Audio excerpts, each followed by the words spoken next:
suol di Francia nella foresta di Fontainebleau, nella foresta di Fontainebleau.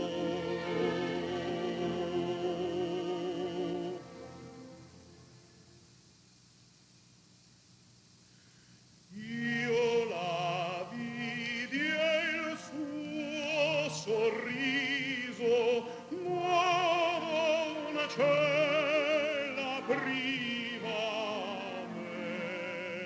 mea, per sempre m'ha diviso da quel cuore una padre, un re.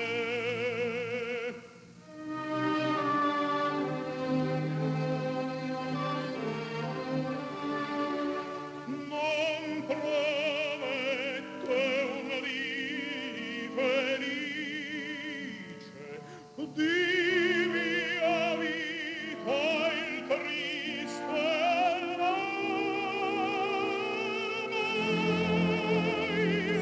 rubato incantatrice, e cor, e speme, e sogni, e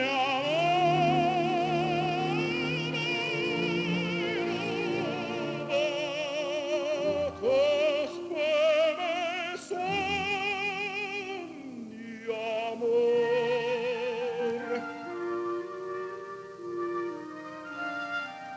Ahimè, io lo perdo.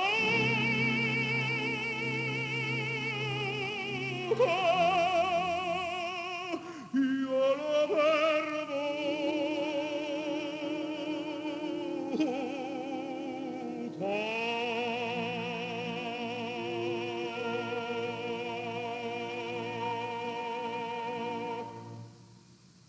This is the voice of my guest, the American tenor Barry Morell.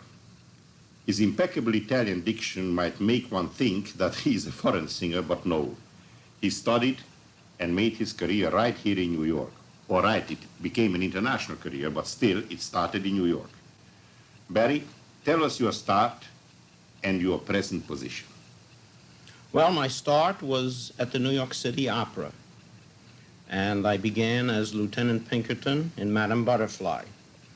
And I think, as some of your older listeners know, you were quite instrumental in arranging that, in that you made the contact between my teacher, Mr. Danise, and the New York City Opera. And I remember very well that when I said to Johnny White, the director there, that I have a pupil of Danise, an American who sings like an Italian, he was immensely interested. And later on, he was very grateful because you made a tremendous success there. And then what happened, Barry? Well, I went on at the City Center. I became probably their premier tenor in my first 2.5 years. And after 1.5 years at the City Opera, the Met approached me, and I must confess that I didn't really feel that I was ready to enter the Met, and I spoke with Max Rudolph, and he was really very nice when I talked to him. I was a fresh young kid, and I said, well, Mr. Rudolph, I don't feel that I can do my job at the Met, because I was thinking only of leading roles and comparing myself with Björling and Tucker and Di Stefano and Delmonico and those that were there at that time, and I turned down the Met. So he was very cute. He said, well, I'll guess you'll call us. All right, Barry. Before going any further, let us hear one more aria, a typical bel canto aria, the short but rather difficult aria of Fenton from Verdi's Falstaff. Dal labbro il canto estasiato vola, e silenzi notturni e volontà.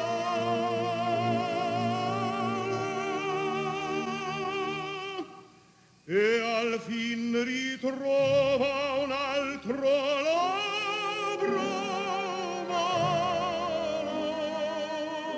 che gli risponde con la sua parola.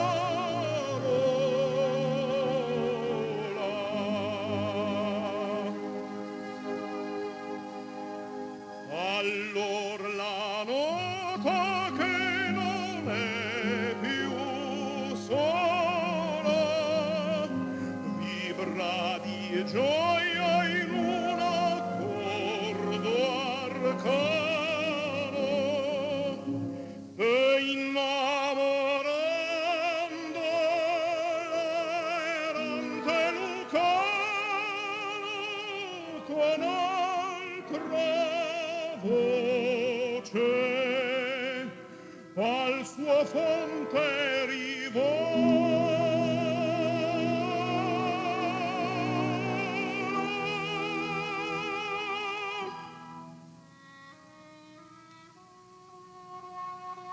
vidi piglia suon, ma la sua cura tende sempre ad unir chi lo disuna, così baciai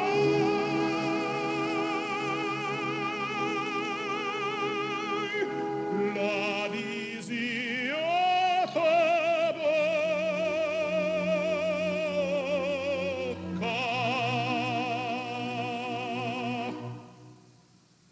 This short but rather difficult aria of Fenton from Verdi's Falstaff shows Barry Morell as a typical bel canto singer. There is no question about it that you have an Italianate voice, an Italianate school, and you have been living in Italy. Am I right? Yes, but living in Italy, I don't think, Lorenzo, really had too much to do with my Italian training, because essentially I was established as a singer at the Met and almost a worldwide singer before I went to Italy. My Italian diction and whatever I owe to serving the Italian language, I really attribute to my coach and to my teacher, who, under my own instructions when I began, I used to tell him, don't let anything pass that isn't right, because when you learn something badly, it's harder to unlearn it and relearn it than it is to try and learn it right the first time. Barry, we too, and many others, had a teacher in the person of Giuseppe Danise, who explained to us, first of all, that the career of a singer is not a joyride. It is rather a nightmare, or at best, alternating between joyride and nightmare. That's true. In my interest, you to know. Maybe Danise spoke the same way to you.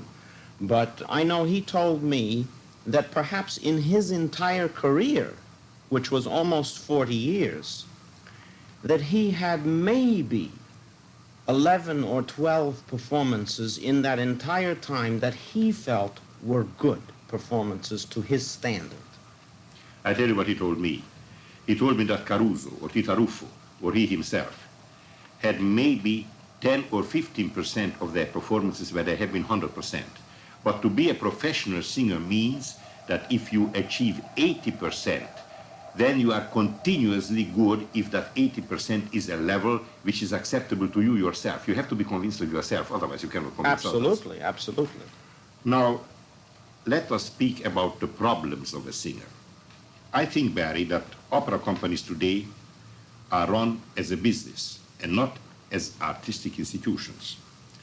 Artistic quality often clashes with all kind of business or administrative considerations.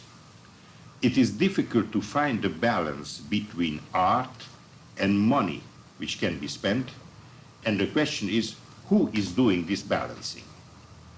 Is it knowledge? Is it taste? Or experience of an operatic manager? What is the deciding factor?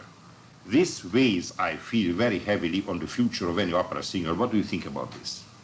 I think that's absolutely correct. I'd put it a different way a little bit. I think that the modern singer, particularly the young singer today, entering the field, has not to look at the competition of the quality of the singer who is on top. Now, I'm not saying the singers who are on top are not of a quality that they shouldn't be on top.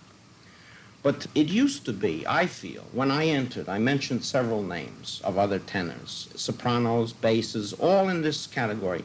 There seemed to me more of the first-class singers, of the big-name singers, there were more of them competing with each other. It wasn't merchandising. To me today, we are merchandising. We are not presenting art, we are merchandising.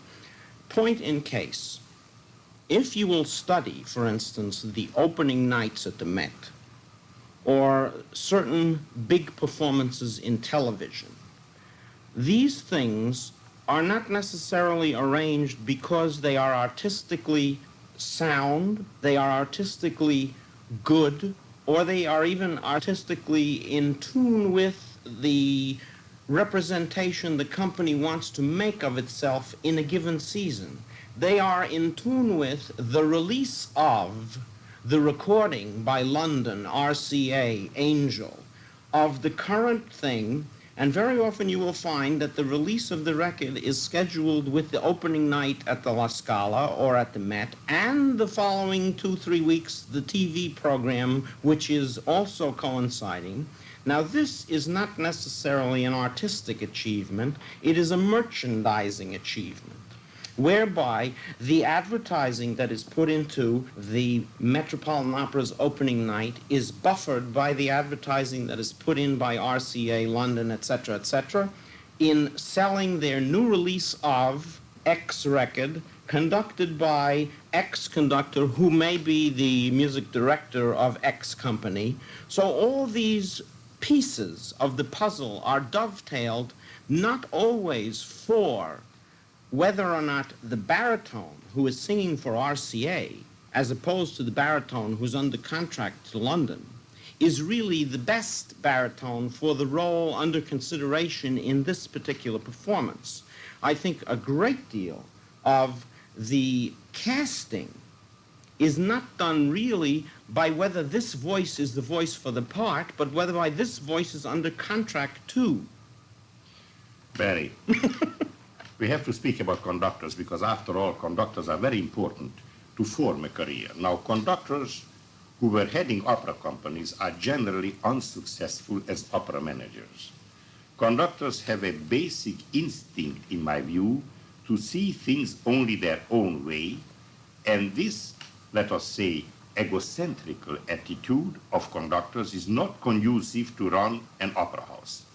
Mahler, Karajan, Böhm, during their short tenure at the famous Vienna State Opera, could not develop a long-range artistic success. They could not arrive to an artistic build-up of the company which would have reflected their artistic level. They got lost, or at least impeded, by the day-to-day problems, especially in casting. And now here comes the cover problem. Casting means, first of all, to find good voices. Absolutely. Like the voice, for example, here of Barry Morell. Vocal quality should come first and should not be replaced or supplemented by visual aspects, which is done today so often by the so-called famous stage directors. And the conductor's unrelated, very often unrelated, gesticulations on the podium should not be the attraction of any performance. But we get again to the most delicate question, casting. Now, what is your opinion, for example, of casting in Europe, and what is your opinion of casting in the Metropolitan? Because I will tell you my opinion later on. Well, I think casting at the moment is hampered by, and I mean this very sincerely, Lorenzo, that casting is hampered by the fact that today we have a dearth of voices. I don't believe today we have enough of the right kind of voices in each category to really put on the performances as they should be. Now, point in case, whoever is singing Butterfly at the Metropolitan Opera or in the world today, can you name me 3, 4 leading sopranos today who really do Butterfly the way it should be done, I will give you what I consider the answer to this, because I don't want to get into the tenor repertory because people might say I'm sour graping it. But when I made my debut at the Metropolitan Opera, Butterfly, the soprano role, I sang, I was the Pinkerton forever for that year, and I made my debut with Victoria de Los Angeles. During that season, I sang Butterfly with Dorothy Kirsten, Renata Tebaldi, Antoinetta Stella, Cuni Imai, Licia Albanese, Lucina Mara, Leontine Price.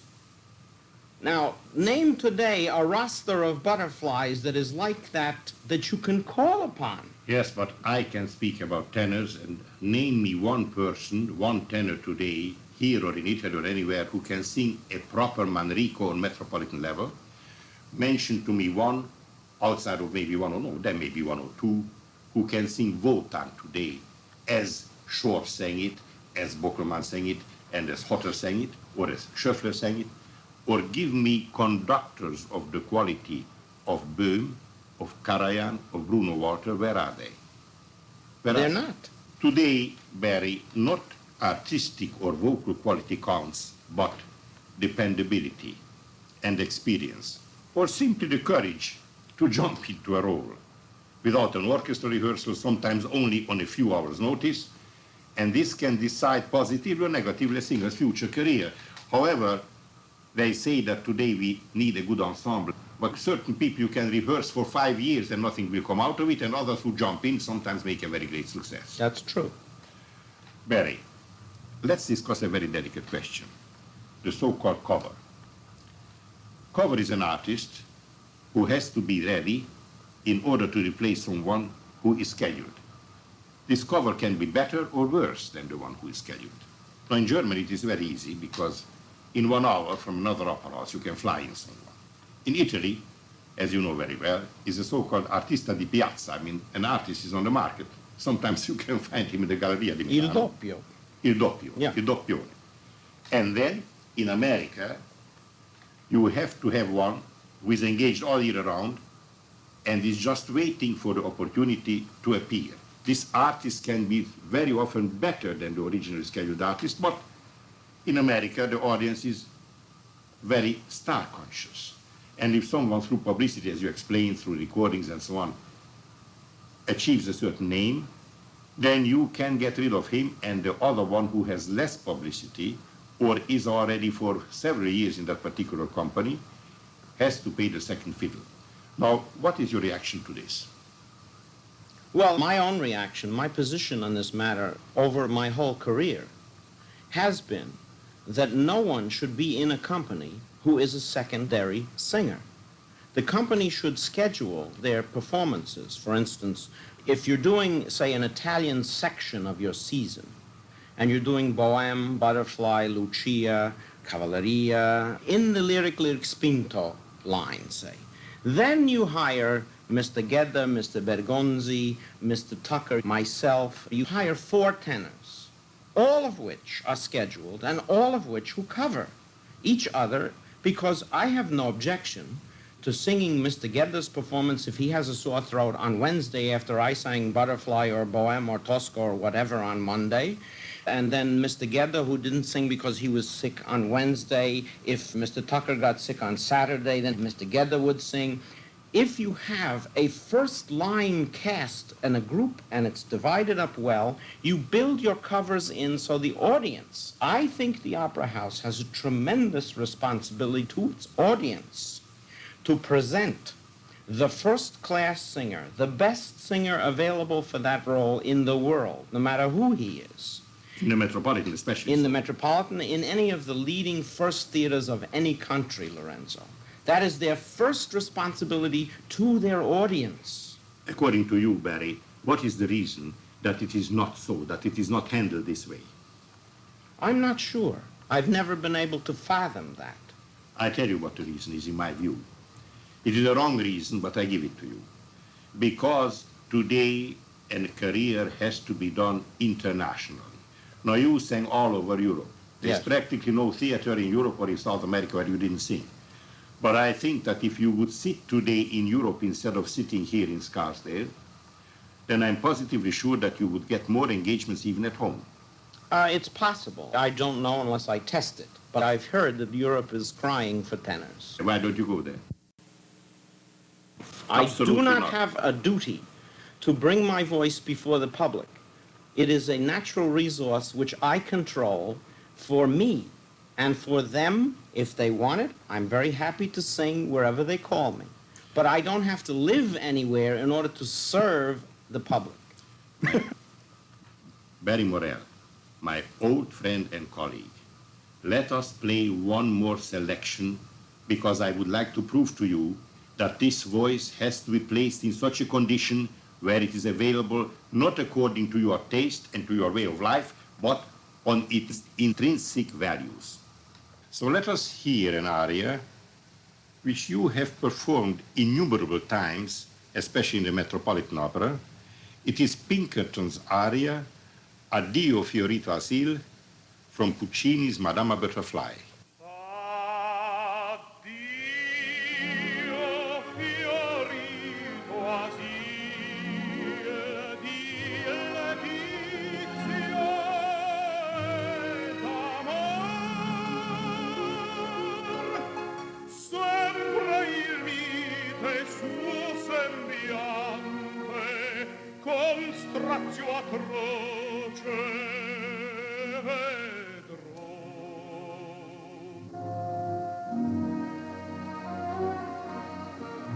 Ma or quel cor sincero presta a quel Dio, Dio bravissimo, vi ricorda che fu il profeta al regno al bosco all'or, Gian regno al bosco all'or, fuggo,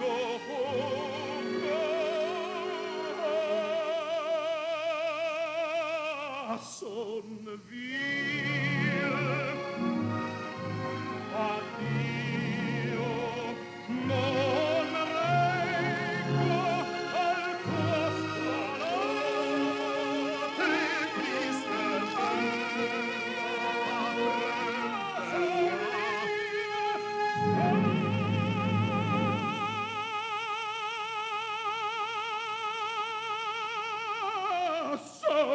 vil.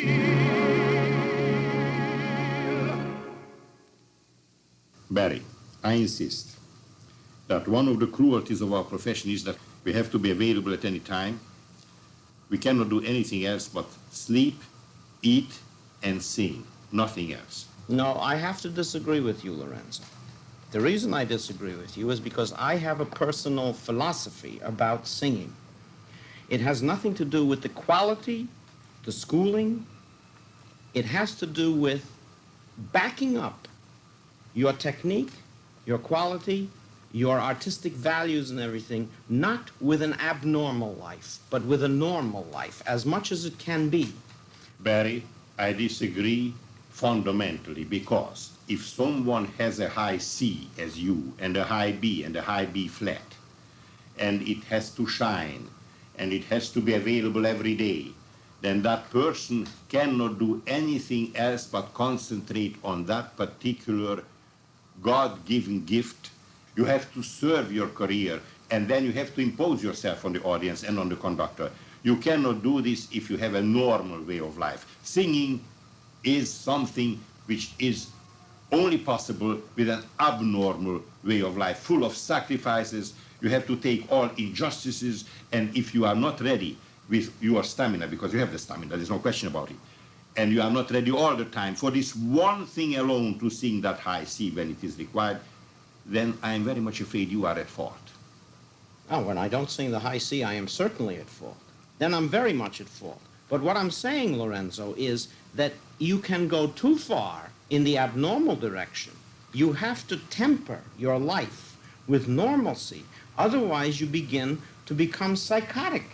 And I think it's dangerous for any singer to become psychotic in the direction. You never will be, because in your talent is included to be at the right place.